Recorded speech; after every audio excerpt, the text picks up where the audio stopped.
In last week's lesson, I talked about the modes of the major scale, what they are, and how to construct them. In this lesson, I'm going to show you how they relate to chords so that you can play the right notes when improvising.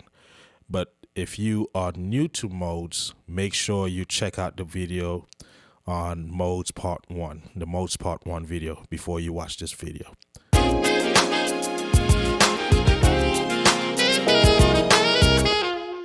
For many beginners, understanding what notes to play while improvising is a struggle. And while knowing advanced music theory is not necessary for learning how to improvise, I do believe that understanding basic music theory is essential to learning improvisation.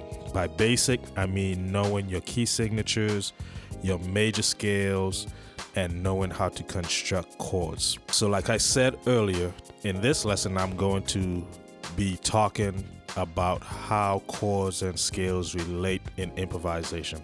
But before I begin, go ahead and click the subscribe button and the bell icon so that you can be notified when I put out more videos like this one.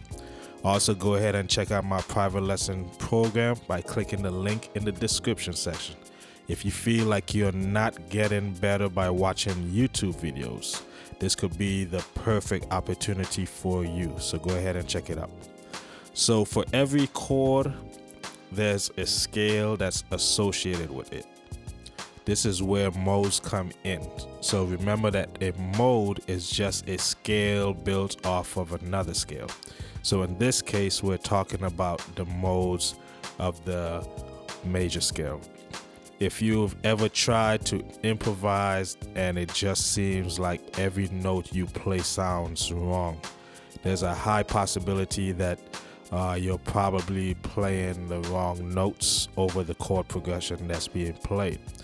But we can definitely fix this. First thing we need to do is make sure that we're familiar with the major scale. I'm not going to go over the major scale in depth in this video, so go ahead and click the tag somewhere or the card somewhere on the screen to check out that lesson on major scales. And then after you've learned your major scales, we need to understand chords and how they're constructed.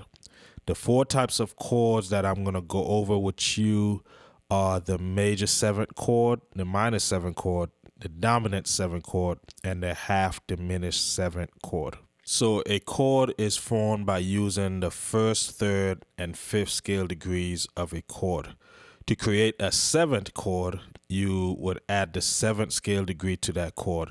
So for example, if I wanted to play a C major 7th chord, I would play the 1st, 3rd, 5th, and 7th degrees of the C major scale, which is C, E, G, and B. So this is why knowing your major scales is very important, because all basic theory starts with you just learning your major scales.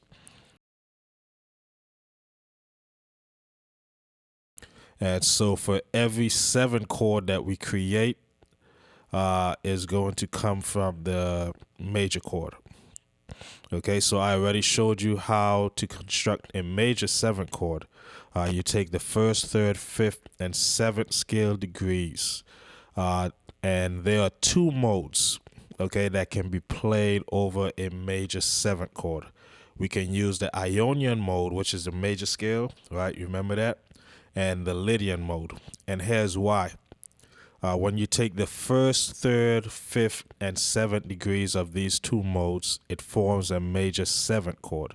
So if you look at the C Ionian scale, those scale degrees create a major 7th chord. If you look at the F Lydian scale, the scale degrees also create a major 7th chord. The notes of the F major 7th chord are F, A, C, and E. A minor 7th chord is created by taking the major 7th chord and flattening or lowering the 3rd and 7th scale degrees. For example, if we have a C major 7th chord and we want to make it a minor chord, we would just lower the E to E flat and the B to B flat. So we will have C, E flat, G, and B flat. This is how you create a minor 7 chord. And there are 3 modes that you can use over a minor chord, a minor 7 chord: the Dorian mode, the Phrygian mode, and the Aeolian mode. Okay, when you take the first, third, fifth, and seventh degrees of each of these modes, they create a minor chord. So if you look at the D Dorian scale, the first, third, fifth, and seventh notes are D, F, A, and C. This is a minor chord because a D major 7 chord is D, F sharp, A, and C sharp. When you lower the third and the seventh scale degrees, you get F and C. Okay, same thing applies to the E Phrygian scale and the A Aeolian scale. They all have flat 3, a flat 3 and a flat 7 scale degree.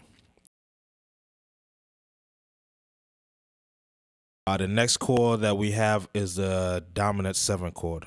So the dominant 7 chord is formed by flattening or lowering the 7th degree of a major 7 chord.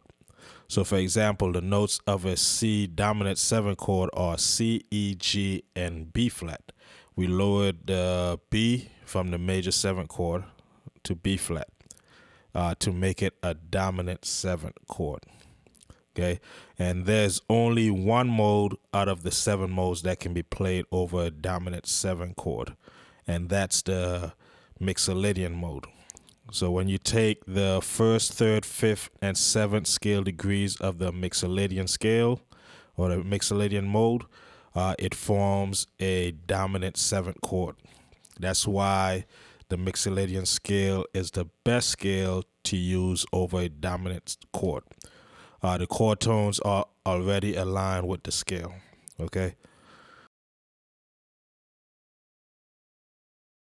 And the last chord that I'll show you in this lesson is the half diminished chord. You form this chord by lowering the third, fifth, and seventh degrees of the major chord, the major 7 chord. So the C half diminished chord tones are C, E flat, G flat, and B flat. Because we lowered the E, G, and B of the C major chord. We made all of those notes flat. Okay, so the mode that we use over the half diminished chord is the Locrian mode. Okay, this is the 7th mode of the major scale. Because like the other 3 chords that we discussed, if you look at the first, third, and 7th scale degrees, they form their respective chord. In this case, the Locrian chord tones form a half diminished chord. So that is how you can use modes over chords in improvisation. Okay, so I'll see you guys next time, and I hope you guys have a great day or evening wherever you're at. See you next time.